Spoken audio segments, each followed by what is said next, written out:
So now I want to introduce our first speaker, Ruth Dreifuss, who was, of course, President of Switzerland and is a member of the wonderful Global Commission. And she's going to talk to us about the global drug control system. Ruth Dreifuss. Thank you, Baroness. And thank you to all of you being present. Let me first of all share with you two very strong feelings I have.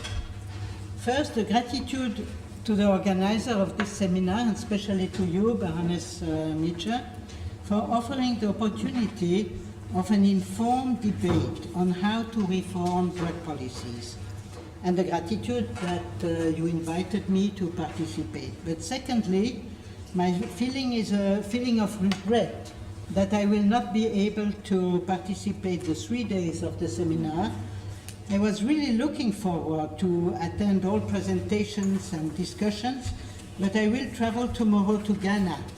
A young West African Commission on Drug Policy is meeting there, and they want, among other items, learn from the Latin America and the European experiences. So I hope to bring there at least some flavor of the discussion and the meeting we have here, and to bring also the experience of the Global Commission. Yes, I speak about this new Commission of West Africa, who was inspired by Kofi Annan and is now chaired by the former President Obasanjo of Nigeria. And they are preparing really to avoid that West Africa will meet the same destiny as Central America and Mexico, destiny of violence and corruption.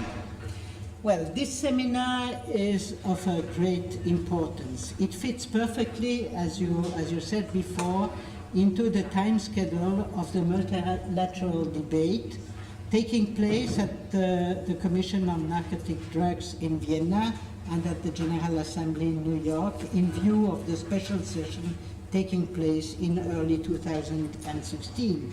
And it emphasized the role of members of parliaments in this process.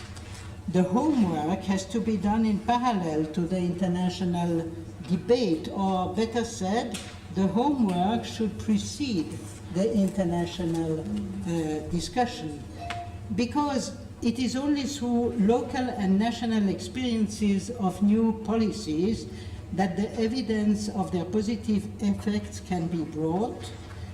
It is also on the local, national and regional level that the harms of purely or mainly repressive policies are a daily reality for the populations. Precisely, such harm were at the origin of the Global Commission on Drug Policy.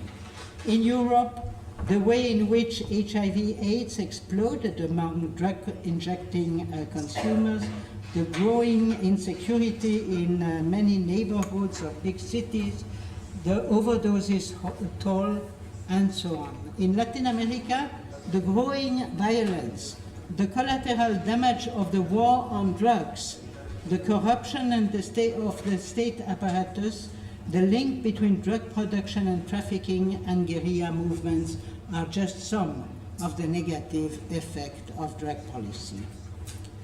Even more damaging for societies and individuals are the violation of human rights in Asia, the toll of death penalty and execution linked with violation of drug laws, forced treatment, labor camps, and so on. Analyzing how far these damages were not only unavoidable side effects of an inappropriate policy, but the result of this policy was the first contribution of the Global Commission on Drug Policy. The adoption of new metrics, of other criteria for the successes and failure of national policy and the international drug control regime is a condition for such an analysis. Neither tons of drug seizures nor the number of people arrested or put in jail are relevant for the success of a policy, but the health and the safety of the people. The Global Commission on Drug Policy considers also one of its obligations to promote best practice experiences in different places of the world, in different countries.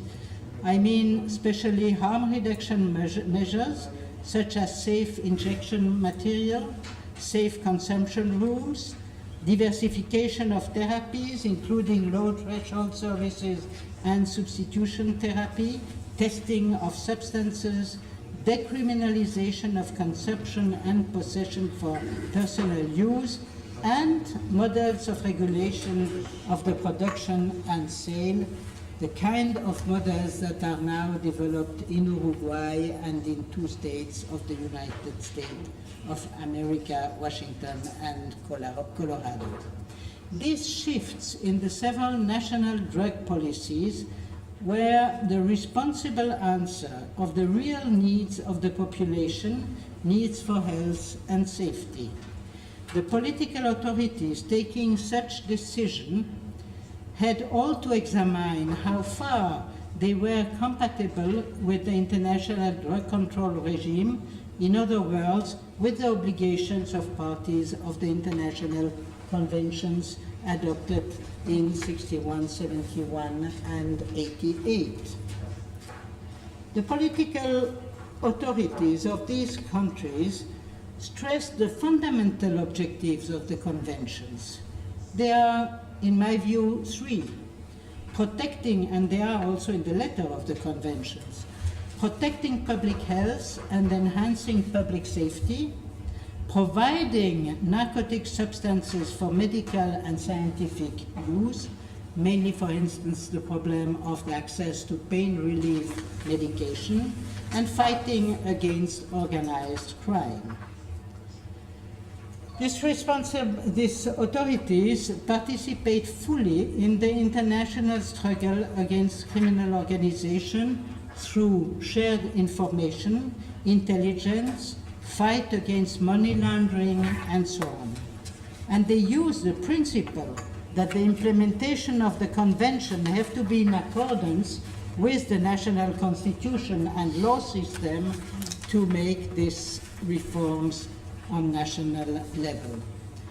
In my country, Switzerland, for instance, all the measures we took are based on our national drug law, and they gained the support of the citizens invited to express their opinion in several popular votes. These votes were always in favor of the measure proposed by the government, and they are all, in our view, free from contradiction with the letter and the spirit of the conventions we ratified. One of them, I have to say, we ratified with a reservation on the criminalization of consumption.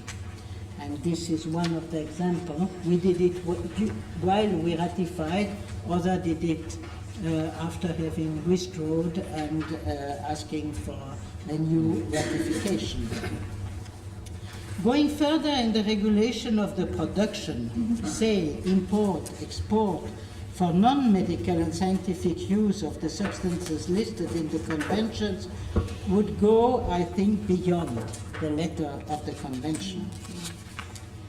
But they could be in conformance if they would be really designed as a scientific experiment. That's the third possibility that I think we will have to discuss during this seminar. If they are timely limited and monitored by scientific teams, the result being published and put at the disposal of all parties of the convention. Such experiments are necessary, and this is one of the core recommendations of the Global Commission on Drug Policy. Yeah. In order to collect evidence of the consequences of regulated markets according to different substances. We are witnesses now of momentum, a real momentum, as you told before, and I think the very importance of this seminar is to bring in new ideas in this process. The very important meeting we will have in 2016 at the General Assembly special session is very important, but it might also be a delusion. It was a delusion at the last meeting in '98, and it will be avoided only if we succeed in opening the debate on all aspects of drug policy and the drug problem, and not only on the control of substance as it is now in the convention.